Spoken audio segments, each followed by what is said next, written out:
आता ग्रो झाले नंतर हे व्हाईट कलर। ही जी पद्धत आहे ही हँगिंग सिस्टम आहे। ही म्हणजे एकदम कमी इन्व्हेस्टमेंट मध्ये आपण स्टार्ट करू शकतो। असं महिन्याला एक 80 ते 90 हजारापर्यंत प्रॉफिट होतं। नमस्कार मंडळी, मी सूरज मुके तुमचं फार्मिंग बाबाजी चॅनलवरती स्वागत करतो। आता माझ्या मागे बघताय हा मशरूमचा प्लांट आहे आणि मशरूमचा प्लांट चालवणारे ते खूप चांगल्या नोकरीमध्ये होते, खूप चांगलं चाललं होतं, पण नोकरी न करता म्हणजे नोकरी सोडली त्यांनी, त्यानंतर मशरूममध्ये आलेले।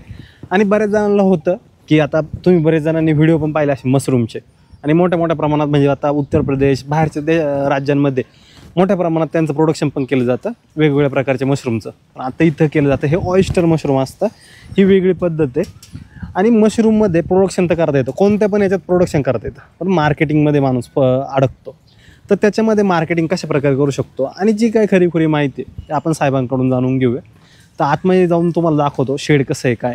हे पहा, इथं पूर्ण पॅक केलेले शेड आहे हे, आणि याच्यामध्ये मशरूमची शेती केली जाते। आपण आतमध्ये आलो हे पहा, आता हे जे पाहतोय हे लटकवलेले हे बेड आहेत, आणि यालाच या बाजूला गेलं का हे पहा इथे दिसेल मशरूम। तर ही शेती कशा प्रकारे केली जाते, काय काय काळजी घेतली जाते, पूर्ण डिटेल माहिती असणार आहे तुम्हाला पहिल्यापासून। कशा प्रकारे केलं पाहिजे, मार्केटिंग कशी केली पाहिजे, काळजी काय घेतली पाहिजे, नुकसान काय होतंय, आणि मेन म्हणजे कोणी केलं पाहिजे, कारण की तुमचा पैसा आहे, पैसा लावून वाया नाही गेला पाहिजे। संपूर्ण माहिती मिळणार आहे। व्हिडिओ जरा थोडा मोठा होईल, पूर्ण पहा, डिटेल माहितीमध्ये मिळेल तुम्हाला। मित्रांनो, हे आपल्याबरोबर साहेब आहे। साहेब, तुमचा एकदा परिचय करून द्या। नमस्कार, माझे नाव संतोष एकनाथ बांगर, मुक्काम लवकी, पोस्ट कळंब, तालुका आंबेगाव, जिल्हा पुणे। तर ही मशरूमची शेती ही कधीपासून करताय तुम्ही? मी साधारणतः 1-1.5 वर्ष झालं, 1.5 वर्षापासून ही मशरूमची शेती करत आहे। आणि याच्या अगोदर काय करत होता, आणि मशरूमच्या शेतीमध्ये तुम्ही कसे काय आलात? ॲक्च्युली मी पहिले जॉब करत होतो। माझं बॅकग्राऊंड जे आहे हॉटेल मॅनेजमेंट झालेलं आहे। तर मी वेगवेगळ्या देशांमध्ये किंवा इंडियामध्ये पण भरपूर ठिकाणी जॉब केलेला आहे। तर मला एक म्हणजे आता जो मार्केटमध्ये मशरूमचा जो अवेअरनेस वाढलेला आहे, त्याच्यामुळं मी एक असं ठरवलं की आपण पण एक मशरूमचा बिझनेस वगैरे स्टार्ट करू शकतो। तर त्याच्यासाठी मी मार्केटमध्ये रिसर्च वगैरे करण्यासाठी सुरुवात केली। आणि त्याच्यानंतर आणि कसं माझं बॅकग्राऊंड पण तेच असल्यामुळं मला जे डिशेस वगैरे बनतात किंवा मशरूम कुठं कुठं सेल केलं जातं किंवा त्याचे उपयोग काय, आणि त्याचे म्हणजे लोकांमध्ये जो रिसेंटली अवेअरनेस वाढलेला आहे, त्याच्यामुळं मला असं वाटलं की भविष्यामध्ये याला खूपच चांगले दिवस येऊ शकतात। त्याच्यामुळे मी या मशरूम शेतीकडे वळालो। मार्केटमध्ये ना विकलं जाते, पण लोक पिकवत नाही किंवा लोकांना ही माहिती नाहीये का हे विकलं कुठं जाते। त्याच्यामुळे ही बिझनेसमध्ये लोकांचं फेलियर होण्याचे चान्सेस जास्त असतात। मी पहिला तो स्टडी केला की हे विकलं कुठं जाणार आहे काय, पूर्णपणे मार्केट रिसर्च केला, आणि त्याच्यानंतर मग मी ह्या व्यवसायाकडे वळालो। तुम्ही कुठे ट्रेनिंग घेतलं होतं? हा, ट्रेनिंग म्हणजे पुण्यामध्ये जे आपलं कृषी विद्यापीठ आहे तिथं एक दिवसाचं ट्रेनिंग वगैरे घेतलं होतं स्टार्टिंगला, आणि त्याच्यानंतर मग मी स्वतःचा व्यवसाय चालू केला। पण एका दिवसाच्या ट्रेनिंगवरती तुम्हाला सगळी माहिती असं आलं नसेल ना? हा, नाही, म्हणजे कसं ह्या गोष्टी प्रॅक्टिकल जोपर्यंत आपण करत नाही तोपर्यंत आपण म्हणजे परफेक्ट प्रोडक्शन काढू शकत नाही, आणि एका दिवसामध्ये आपण सगळ्या गोष्टी शिकू शकत नाही।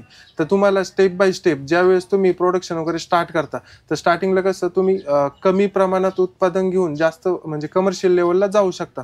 तर त्यावेळेस तुम्ही ज्यावेळेस कमर्शियल लेवल जाता त्यावेळेस तुम्हाला अडचणी येते नाही जास्त प्रमाणात। ज्या लोकांना माहिती नाही मशरूमची शेती काय असते, कशी केली जाते, एक थोडक्यात सांगा, आणि कोणत्या कोणत्या टाईपचे मशरूम असतात? हा, तर मशरूम शेती म्हणजे हे जे आहे आपण जे उत्पादन घेतो ते ऑयस्टर मशरूमचं आहे। तर ऑयस्टर मशरूम मध्ये पण भरपूर व्हरायटीज येतात, म्हणजे ब्लू ऑयस्टर आहे। ब्लू ऑयस्टरचं जे उत्पादन आहे म्हणजे तुम्ही एक कमर्शियल लेवलला घेऊ शकता, कारण त्या व्हरायटीमधून आपल्याला जास्त प्रमाणामध्ये उत्पादन भेटतं। मग बाकीच्या पण व्हरायटी आहे, पिंक ऑयस्टर आहे, साजर काजू आहे, पण ते उत्पादन म्हणजे कसं त्याला लिमिटेड स्कोप आहे, त्याच्यामुळे आपण ते कमर्शियल लेवलला त्या प्रमाणामध्ये घेऊ शकत नाही जास्त प्रमाणात। पण जे ब्लू ऑयस्टर आहे तर त्याचं उत्पादन आपण एक कमर्शियल लेवलला जास्त प्रमाणात उत्पादन घेतल्यामुळे आपल्याला त्याच्यामधून जास्त नफा वगैरे होतो। ब्ल्यू मशरूम म्हणजे ते ब्ल्यू असतं का? हा, म्हणजे स्टार्टिंगला जे पीनट्स वगैरे निघतात ना त्यावेळेस त्यांचा रंग ब्ल्यू कलरचा असतो, आणि जशी जशी त्याची ग्रोथ वाढते तसं तसं त्याचं रूपांतर व्हाईट कलर मध्ये होतं। चला दाखव, हे ब्ल्यू कलर मध्ये। ओके, हा, तर याचं रूपांतर नंतर व्हाईट कलर मध्ये होतं। कसं आता? हा, हे आता ग्रो झाले, नंतर हे व्हाईट कलर। तर आपलं जे शेड आहे 50x20 आहे, त्याच्यामध्ये पूर्णपणे प्रोडक्शन एरिया आहे। इन्क्युबेशन आणि प्रोडक्शन दोन्ही पण एकत्रच करतो आपण। म्हणजे हे काय असतं आता? जो कोणी नवीन बघणार आहे त्याला माहित नाही मशरूम शेती काय असते, कशी केली जाते, ही शेडच्या आत केली जाते, कुठं केली जाते, काय याबद्दल सांगा. तर नॉर्मली कसं आहे, जर तुम्हाला मशरूमची शेती वगैरे करायची असेल तर तुम्हाला जे रॉ मटेरियल लागतं मेन, तर तो आहे भुसा. तर भुसामध्ये तुम्ही गव्हाचा भुसा चॉईस करू शकता, सोयाबीनचा किंवा गव्हाचा याचा भाताचा पेंडा वगैरे तुम्ही यूज करू शकता. तुमच्या एरियामध्ये जे इझिली अवेलेबल होईल तो तुम्ही भुसा चॉईस करू शकता. आणि त्याच्यानंतर लागतात आपल्याला स्पॉन आणि म्हणजे काय, बीज. बीज राहतात. हे आपले मशरूमचे स्पॉन येतात. आता हे बाहेर विकत घेतात ना. त्याच्यानंतर तुम्हाला जे करायचे स्टरिलायझेशन करायचे, तर स्टरिलायझेशन तुम्ही 2 पद्धतीने करू शकता, एक ऑर्गॅनिक आणि एक केमिकल. स्टरिलायझेशन म्हणजे काय असतं? स्टरिलायझेशन म्हणजे एक निर्जंतुक करून घ्यायचा असतो. जो भुसा आहे तो पूर्णपणे त्याच्यामधले बॅक्टेरिया वगैरे मारून घ्यायचं. तर त्याच्या 2 पद्धती आहे, तुम्ही नॅचरल वे पण करू शकता किंवा केमिकल पद्धतीने पण करू शकता. त्याच्यानंतर दुसरा एक पॉइंट येतो, निर्जंतुकीकरण करून झाल्यानंतर तर तुम्ही भुसा वगैरे पूर्णपणे त्याच्यातलं मॉइश्चर काढून घ्यायचं. म्हणजे 35-40% पर्यंत त्याच्यामध्ये मॉइश्चर पाहिजे. मग तो भुसा एकदम बेड भरणे योग्य असतो. हे जे आहेत तर हे आपले बेड आहेत. ओके. ही 5 किलोची बॅग आहे आपली, पिशवी आहे आपली प्लास्टिकची. हो, ही 5 किलोची बॅग आहे आपली. तर यालाच बेड म्हटलं जातं. ठीक आहे. आणि ही जी पद्धत आहे ही हँगिंग सिस्टम आहे. तर ही म्हणजे एकदम कमी इन्व्हेस्टमेंट मध्ये आपण स्टार्ट करू शकतो असं. त्याच्यानंतर बेड भरताना जो भुसा आहे तो आपल्याला प्रॉपर त्याच्यामधलं पाणी वगैरे काढून घ्यायचं. एक 35-40% पर्यंत मॉइश्चर ठेवायचं त्याच्यामध्ये. त्याच्यानंतर लेअर पद्धतीने बॅग जी आता तुम्हाला दाखवला बेड, त्याच्यामध्ये लेअर पद्धतीने भुसा असे 5 लेअर दिल्यानंतर बॅग पूर्णपणे टाईट करून घ्यायची. आणि त्याला एक 35 ते 40 होल मारायचे. होल मध्ये पण तुम्ही सुईनी पण मारू शकता किंवा जो आपला दामन वगैरे येतो किंवा टाचणी वगैरे येते त्यांनी मारू शकता. म्हणजे होल मारल्यानंतर त्याला एअर वगैरे पास होती असं. त्याच्यानंतर मग आपला जो आज बेड भरल्यानंतर तिथून पुढे एक 15 ते 20 दिवसाचा त्याचा इन्क्युबेशन पिरियड असतो. इन्क्युबेशन पिरियड म्हणजे जे आपण बी वगैरे टाकलेले जे स्पॉन आहे तर त्याचं मायसेलियम रन होतं. म्हणजे 15 ते 20 दिवसामध्ये पूर्णपणे बेड आपला व्हाईट होऊन जातो. हे बघा आता म्हणजे हे जे बेड आहेत हे आताचे 15 दिवसाच्या आतले आहेत ना. म्हणजे हे कालचे बेड आहे, हे काल भरलेले. आणि याच्यामध्ये आता हे जे आपण स्पॉन टाकलेले हळूहळू हे व्हाईट होतात. 15 दिवसामध्ये ही पूर्ण बॅग व्हाईट होते. हे पूर्ण व्हाईट झालेले बेड आहे. तर आता हे आपल्याला 15 दिवसानंतर कट करावं लागतात. याला पिनेट्स वगैरे यायला स्टार्ट झालेले. आता हे 15 दिवसाचे झालेले. आता हे 15 दिवसाचे बेड झालेले. हो. आता ही पूर्ण बॅग आहे. आता ह्या बॅगेला पाहतोय आपण बाजूनी कट नाही, पण आता इथं बघतोय हे कट मारलेत तुम्ही. हे किती दिवसानंतर मारायला लागतात? म्हणजे ज्यावेळेस आपला मायसिलियम पूर्णपणे रन होतो एक 15 ते 16 दिवसामध्ये आपल्याला कट करायचे. तिथून पुढे एक 3 ते 4 दिवसामध्ये त्याला ह्या अशा प्रकारे पिनेट्स येतात. ओके, पिनेट्स येतात. आणि मग तिथून पुढं एक 2-4 दिवसामध्ये आपल्याला तोडण्यायोग्य मशरूम येतात. हे असे पिनेट्स वगैरे येतात. जरी तुम्ही बॅग फाडली नाही तरी पण ते होल मधून ते बाहेर एंट्री करतात. पहिल्या दिवसापासून तर एक 25 दिवसामध्ये तुम्हाला तोडण्यायोग्य मशरूम रेडी होऊन जातात. आणि तो बेड किती दिवस चालतो पुढं? तो बेड मग त्याच्यानंतर तुमच्यावरती डिपेंड आहे, तुम्ही किती हार्वेस्टिंग घ्यायचं तुम्हाला. म्हणजे एका बेडमधून आपल्याला नॉर्मली 1 ते 1 किलो 200 ग्रॅम पर्यंत पूर्णपणे सगळ्या हार्वेस्टिंग मधून उत्पादन भेटतं. तर आपल्याला याच्यामध्ये टप्पे, फर्स्ट हार्वेस्टिंग नंतर एक 4 ते 5 दिवसाच्या गॅपमध्ये दुसरे हार्वेस्टिंग येतात. म्हणजे परत पिनेट्स यायला स्टार्ट होतं. तर हे कसं तुम्हाला टप्प्याटप्प्याने उत्पादन भेटतं. तर जवळजवळ 2-1 महिन्यापर्यंत तुम्हाला त्याच्यातून उत्पादन घेऊ शकता. यासाठी शेडची कशी आवश्यकता असते, कशा प्रकारे असावं? तर आपलं जे शेड आहे ना ते 50 बाय 20 आहे. आणि शेडला हाईट पण दिलेली. एक 12 फुटापर्यंत सेंटरला हाईट आहे आणि साईडला 11-11.5 फुटापर्यंत आहे. तर मोस्टली काय करायचं, सिमेंटचे पत्रे वगैरे वापरायचे. कारण सिमेंटच्या पत्र्यांमधून थंडावा म्हणजे पाणी वगैरे धरून ठेवतात, त्याच्यामुळे थंडावा वगैरे मेंटेन होतो आपला. आणि थोडा हाईट वगैरे असली ना तर व्हेंटिलेशनचा काही प्रॉब्लेम येत नाही. असं बंद रूम पाहिजे ना असं काय? नाही, पूर्णपणे बंद पण नाही पाहिजे, कारण त्याला फ्रेश एअर वगैरे लागते. कारण 3 गोष्टी महत्वाच्या असतात त्याच्यामध्ये, ह्युमिडिटी, टेम्परेचर आणि फ्रेश एअर. त्या 3 गोष्टी तुम्ही मेंटेन केल्या प्रॉपर वे तर तुमचं प्रोडक्शनला काही अडचण येणार नाही. आणि दुसरी एक आहे गोष्ट, ती जो किडीचा प्रादुर्भाव वगैरे होतो त्या गोष्टी जर तुम्ही पूर्णपणे व्यवस्थित मेंटेन केल्या तर तुम्हाला काहीच अडचण येत नाही. बरं, ह्या शेडला तुम्हाला किती खर्च आला? आता हे 50 बाय 20चं शेड आहे, तरी आपण एक कमीत कमी प्रमाणामध्ये याला म्हणजे खर्च केलेला आहे. तरी एक 4-4.5 लाखापर्यंत खर्च आलेला आहे. तुम्ही बाजूनी काहीच बांधलेलं नाही, फक्त स्ट्रक्चर उभं केलं आणि बाजूनी ताडपत्री मारून आपले पोती मारून हा हे पोती केलेलं आहे. आता पोती लावण्यामागचा म्हणजे हेतू काय आहे, तर जे आपले पोती असतात तर ते पाणी वगैरे धरून ठेवतात.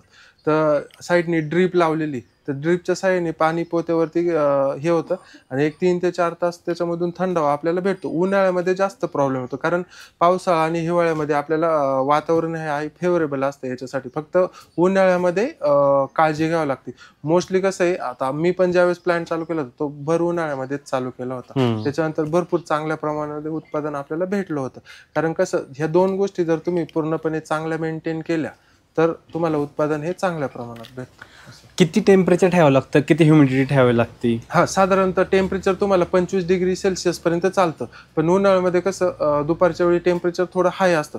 तर दिवसामधून 1-2 तासासाठी 27, 28, 29 पर्यंत जरी टेम्परेचर गेलं तरी काही अडचण येत नाही. फक्त 6 ते 7 तास कंटिन्युअसली नको एवढे जास्त टेम्परेचर उन्हाळ्यामध्ये. आणि ह्युमिडिटी जी लागते आपल्याला अबाव 60 लागते असं. याच्यासाठी तुम्ही काय काळजी घेता, काय काय नियोजन केले तुम्ही? हा, तर मी आता म्हणजे टेम्परेचर आणि ह्युमिडिटी मेंटेनसाठी वरती सिमेंटचे पत्रे टाकलेले आणि त्याच्यावरती याचं पाचट वगैरे टाकलेलं आहे ऊसाचं आणि त्याच्यावरती स्प्रिंकलर वगैरे लावलेले. तर ते उन्हाळ्यामध्ये मी चालू केल्यानंतर त्याच्यावरती पाणी पडतं, वरून पण गारवा तयार होतो आणि साईडला जे आहे पोती वगैरे लावलेली आपण त्या पोत्यांवरती ड्रिपच्या साह्याने पाणी वगैरे येतं. तर त्याच्या साईडनी पण थंड हवा लागते आपल्याला. आणि दुसरी गोष्ट, आपण फॉगर वगैरे बसवलेले, तर फॉगरनी ह्युमिडिटी वगैरे आपली मेंटेन होते. ज्यावेळेस शेड बांधतो त्यावेळेस खाली फरशी किंवा कॉन्क्रीट करणं गरजेचं आहे का? आता बघतो ना तुम्ही नाही केलेलं. हा, तर त्याचं पण एक कारण आहे. आपल्याला या शेडमध्ये पूर्णपणे थंडावा लागतो आणि जर तुमच्याकडे खाली कोबा असेल किंवा लादी असेल तर त्याच्यावरती पाणी पडलं ना ते वाहून जातं, ते जमिनीमध्ये मुरत नाही. जर तेच तुम्ही माती किंवा मुरम वगैरे टाकलं तर ते मुरम वगैरे पाणी धरून ठेवतं आणि तुमचा एक म्हणजे तुम्हाला एक बेनिफिट होतो त्याचं, ह्युमिडिटी टेम्परेचर मेंटेन करण्यासाठी गारवा तयार होतो असं. आणि खर्च पण कमी होतो ना त्याचा. खर्च पण म्हणजे तुम्ही याच्यामध्ये कसं आहे, तुम्ही जास्तीत जास्त पण खर्च करू शकता आणि कमीत कमी इन्व्हेस्टमेंट मध्ये पण स्टार्टअप करू शकता. याच्यामध्ये अंतर किती ठेवले हे 2 हँगिंग मध्ये? याच्यामध्ये साधारणतः एक 2.5 ते 3 फुटापर्यंत अंतर आहे. आणि याच्यामध्ये 5 फूट असेल ना? हा, 2 5 फुटापर्यंत. जेणेकरून माणूस इझिली जाईल. तर आपण कसं केलेलं आहे, पूर्णपणे जागा युटिलाइज केलेली, थोडं पण स्पेस एक्स्ट्रा सोडलेलं नाही, त्याच्यामुळे कमी जागेत जास्त बेड भरलेले. आणि ही कसे हँगिंग सिस्टम आहे, याच्यामध्ये आपण पाईप्स वगैरे यूज केलेले. तर तुम्ही म्हणजे रस्सी वगैरे यूज करून मध्ये म्हणजे असे 4 हे रस्सीचे खाली सोडून बांधून त्याच्या आतमध्ये पाईप वगैरे टाकून 1 बाय 1 तुम्ही बेड हँग करू शकता असं. आणि ह्या 2 बेड मध्ये अंतर किती राहतं? डिपेंड्स. ज्यावेळेस तुम्ही हे करताना हँग करताना त्यावेळेस तुम्ही आजूबाजूला ठेवू. फक्त काळजी एकच घ्यायची का दोन्ही बेडचे जे फ्रुटिंग आहे ते एकमेकाला चिटकले नाही पाहिजे. आता जे आपण आहे ना, आपण 30 बेड भरतो डेली, 30-35 म्हणजे जशी डिमांड असेल मार्केटच्या डिमांडनुसार आपल्याला कमी जास्त करावं लागतं. पण आपली एक सायकल असते. आता डेली 30 बेड भरले ना तर डेली 30 बेड आउट होतात आपले बाहेर शेडच्या बाहेर, ज्या जुन्या ठिकाणी नवीन बेड लागले जातात. मग त्याच्यानंतर आपली सायकल चालू होते. म्हणजे काही बेडमधून आपल्याला फर्स्ट हार्वेस्टिंग भेटते, काही बेडमधून आपल्याला सेकंड, थर्ड, असे म्हणजे सगळं असं पूर्णपणे सगळ्या बेडचं उत्पादन मिळून आपलं 25-30 किलो पर्यंत उत्पादन भेटतं डेलीचं. Fresh mushroom.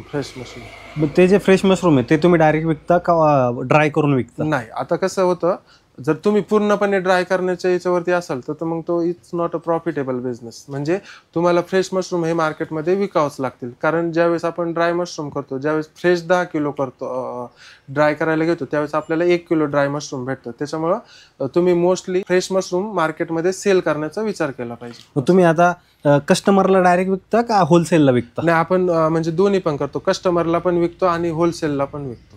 काय रेटनी मशरूम चाललंय तुमचं? मशरूमला आता बघा 150 रुपयापासून तर 250 रुपयापर्यंत रेट आहे. पण जे डिपेंड्स आहे एरियावरती, 150 रुपयांनी पण घेणारे आहे, 250-300 रुपयांनी पण घेणारे आहे. तर तुमच्या एरियावरती डिपेंड आहे. आता हे मार्केट कुठे आहे याचं? मार्केट याचं म्हणजे तुम्ही ऑनलाईन प्लॅटफॉर्मवरती जास्त विकू शकता, किंवा जे डॉक्टर्स लोक आहेत किंवा जे जिम्स वगैरे आहेत त्या लोकांना, किंवा हॉटेल्स, रेस्टॉरंट्स आहेत, चायनीज सेंटर्स आहेत, त्यांच्यावरती तुम्ही म्हणजे स्वतःची मार्केटिंग वगैरे तुम्ही करू शकता. म्हणजे तुमच्या प्रॉडक्टबद्दल त्यांना माहिती, लोकांमध्ये अवेअरनेस वगैरे आणून कसं हे स्टेप बाय स्टेप तुम्ही ग्रो करू शकता. आता हा माल जातोय, हा कुठे जातोय तुमचा? हा, आपला जो माल आहे जे मेट्रो सिटीज आहे त्यांच्यामध्ये आपले सप्लायर्स आहे ऑलरेडी. कोणते मेट्रो? म्हणजे पुण्याला, मुंबईला, बँगलोरला. तर ह्या मेट्रो सिटीजमध्ये, कारण याचं मोस्टली मार्केट मेट्रो सिटीजमध्येच आहेत, त्याच्यामुळे आपला माल तिकडेच जातो सगळं. आता प्रोडक्शन बद्दल पाहिलं, पण यामध्ये अडचणी पण असणार आहेत. तर त्या अडचणी काय आहेत, त्यावरती मात कशी केली जाते? हा, अडचणी म्हणजे प्रोडक्शन मध्ये आपल्याला वेगवेगळे प्रकारचे रोग येतात. तर नॉर्मली ग्रीन मोल्ड येतो, ब्लॅक मोल्ड येतो, लार्वा वगैरे येतो. कारण काय असतं त्याला? हा, तर ते कारण म्हणजे जो तुमचा भुसा वगैरे तो स्टरिलाइज नसेल केला प्रॉपर वे, किंवा शेडमध्ये म्हणजे हायजीन वगैरे मेंटेन केलेलं नसेल, तर याचा प्रादुर्भाव आपल्या मशरूम वरती होतो असं. आणि मग तो पूर्ण बेड खराब होऊन जातो का तो? हा, पूर्ण म्हणजे कसं त्याच्यावरती ट्रीटमेंट वगैरे तुम्ही घेऊ शकता, ऑर्गॅनिक वे पण घेऊ शकता किंवा केमिकल वेनी पण घेऊ शकता. बाहेरून जे प्रदूषण म्हणजे पोल्युशन वगैरे असतं, म्हणजे फ्लाईज वगैरे येतात किंवा कोणी व्हिजिटर्स वगैरे आले किंवा त्यांनी म्हणजे पूर्णपणे हातपाय वगैरे वॉश वगैरे नाही करून आले, तर ते बॅक्टेरियाज वगैरे आपल्या बेडवरती येऊ शकतात. तर ती एक काळजी घ्यायची. किंवा जे वातावरणामध्ये फ्लाईज वगैरे असतात, तर ते तुम्ही इझिली म्हणजे नॅचरल वे कंट्रोल करू शकता. जे आपण स्टिकी पॅड्स वगैरे लावलेले आहे इथं मेल फिमेल साठी दोन्ही, त्याच्यावरती कसं त्यांची जी अर्ली स्टेज असते त्याला ते चिटकून जातात, नाही तर मग ते मोठे होऊन अंडी वगैरे लेच करून मग त्याच्यातून लार्वा वगैरे क्रिएट होतो आपलं. तुम्ही आता जवळपास 25 ते 30 किलोचं प्रोडक्शन घेत आहे. हो हो हो. तर यासाठी डेलीचं काम काय असतं, कष्ट किती आहेत? कारण की काय वाटतं की लोकांना बेड भरणं आणि त्यामधनं मशरूम घेणं म्हणजे सोपं वाटतं ऐकायला, तर याच्यामध्ये कष्ट किती असतात एकदा सांगा. नाही, म्हणजे कसं आहे, जर आता हा 1000 स्क्वेअर फूटचा प्लांट आहे, तर याच्यासाठी 2 लेबर तुम्हाला दिवसभरासाठी लागतील. कारण याला कसं आहे, टप्प्याटप्प्याने काम असतं. असं नाही की आपण दिवसभरातले 2 तास काम केलंय मग नंतर लॉक लावून गेलो प्लांटला, तसं नसतं. याला टप्प्याटप्प्याने म्हणजे भुसा भरणे किंवा स्टरिलाइज करणे, बेड वगैरे भरणे, ते हँग करणे, जुने काढणे, बेड फाडणे, परत काही फ्युमिगेशन वगैरे करायचं असेल आपल्याला, औषध फवारणी वगैरे काही करायचं असेल त्या गोष्टींसाठी, किंवा आतमध्ये हायजीन वगैरे मेंटेन करण्यासाठी आपल्याला काही करायचं असेल, तर ते ह्या गोष्टींसाठी ज्यावेळेस तुम्ही हे कमर्शियल लेवलला जाता त्यावेळेस तुम्हाला पूर्णपणे दिवसभर काम असते. जे बियाणं येतं ते काय रेटने मिळतं आपल्याला? तर मार्केटमध्ये याचं आहे ना, बियाणे इझिली अवेलेबल जो मार्केटमध्ये रेट आहे 90 रुपयापासून 150 रुपये किलोपर्यंत तुम्हाला स्पॉन हे भेटलं जातं. तर आता हा जो 5 किलोचा बेड आहे, तर याला साधारणतः 100 ग्रॅम पर्यंत तुम्ही बियाणे वापरू शकता. महिन्याचा एक खर्च किती आहे पूर्ण सगळ्याचा? तर साधारणतः आता आपण 25 ते 30 किलो ॲव्हरेज हे काढतो, उत्पादन काढतो. त्याच्यामधून मला आहे ना महिन्याला एक 80 ते 90 हजारापर्यंत प्रॉफिट होतो. म्हणजे फ्रेश मशरूम सेल करून प्लस बाकीचे जे बाय प्रोडक्ट्स वगैरे आहेत, म्हणजे खर्च वजा जाता. तर साधारणतः एक बेडला आपल्याला 60 ते 70 रुपयापर्यंत खर्च येतो. पण ते पण डिपेंड आहे तुमच्या जे म्हणजे तुमच्या फार्मच्या लोकेशनवरती. तुम्हाला म्हणजे भुसा वगैरे जर फ्रीमध्ये भेटला असेल किंवा कमी कॉस्टमध्ये भेटला असेल तर ते व्हेरी होऊन जातं, किंवा लेबर कॉस्ट वगैरे किंवा इलेक्ट्रिसिटी, ते डिपेंड्स आहे. प्रत्येकाच्या एरियानुसार तुमचा खर्च कमी जास्त होत राहतो. बाय प्रोडक्ट आपण मशरूम पावडर बनवतो, ड्राय मशरूम पण बनवतो, त्याच्यानंतर कुकीज वगैरे बनवतो, मशरूम पापड आहे, पिकल आहे, या गोष्टी सगळ्या बनवल्या जातात. आता तुम्ही हा व्यवसाय करताय, जसं आता तुमचा एक जम बसल्यागत झालेला आहे, तर आता नवीन युवा आहेत ज्यांना व्यवसायामध्ये उतरायचे, वेगवेगळे व्यवसाय शोधतात आणि त्यांना मशरूम शेती चांगली वाटते, तर त्यांना काय सांगाल, एक उद्देश काय राहील तुमच्याकडनं? म्हणजे कसं आहे, आता लोकांमध्ये अवेअरनेस वाढलेला आहे खूप. तर माझं एक असं मत आहे की तुम्हाला जर या व्यवसायाकडे वळायचं असेल किंवा हे करायचं असेल, तर तुम्हाला हे मार्केट रिसर्च करणं खूप इम्पॉर्टंट आहे, किंवा त्याच्याबद्दल प्रशिक्षण वगैरे घेणं भरपूर महत्त्वाचं ठरतं. कारण नंतरून फेल्युअरचे चान्सेस जास्त वाढतात. पहिले रिसर्च करा, ते आपल्यासाठी योग्य आहे का नाही हा व्यवसाय पूर्णपणे स्टडी करा, आणि त्याच्यानंतर तुम्ही इन्व्हेस्ट करा. मग तुम्हाला सक्सेस रेट जास्त राहतो सक्सेसचा. आपण पण आता मार्केटमध्ये कसं आहे, भरपूर सारे ग्रोवर्स वगैरे आहेत, तर त्यांना वेळोवेळी भरपूर स्टेजेसवरती अडीअडचणी येतात. आणि असे पण काही मशरूम म्हणजे ज्यांना मशरूमचा बिझनेस वगैरे करायचा, तर त्यांच्यासाठी आपण ऑनलाईन ट्रेनिंग वगैरे पण ठेवलेलं आहे, किंवा ऑफलाईन पण फार्मवरतीच आपण ट्रेनिंग वगैरे प्रोव्हाइड करतो. किंवा असे पण लोक आहेत का त्यांना रेडीमेड बेड्स पाहिजे आणि त्यांना म्हणजे त्याच्यावरती रिसर्च करायचा आहे की मशरूम वगैरे कसे येतात काय, तर आपण रेडीमेड बेड्स पण सेल करतो इथून. आणि ज्या लोकांना म्हणजे ज्यांच्या ऑलरेडी फार्म्स वगैरे आहेत, तर त्यांना काहीतरी अडीअडचणी येतात म्हणजे प्रोडक्शनसाठी, किंवा तर त्यांच्या फार्मवरती पण आपण व्हिजिट वगैरे करतो. त्यांना गायडन्स वगैरे पूर्णपणे मार्केटिंगचा असो किंवा प्रोडक्शन इन्क्रीज करण्यासाठी, सेलसाठी, तर पूर्णपणे आपल्याला आपण त्यांना मार्गदर्शन वगैरे करतो. नक्कीच सर, खूप चांगली माहिती दिली आणि डिटेलमध्ये जी काही तुम्ही करताय ती खरीखुरी माहिती आपल्या प्रेक्षकांना दिली, त्याबद्दल खरंच खूप आभार. तर मित्रांनो, भेटूया अशा एका माहितीसोबत एका नवीन व्हिडिओमध्ये. धन्यवाद.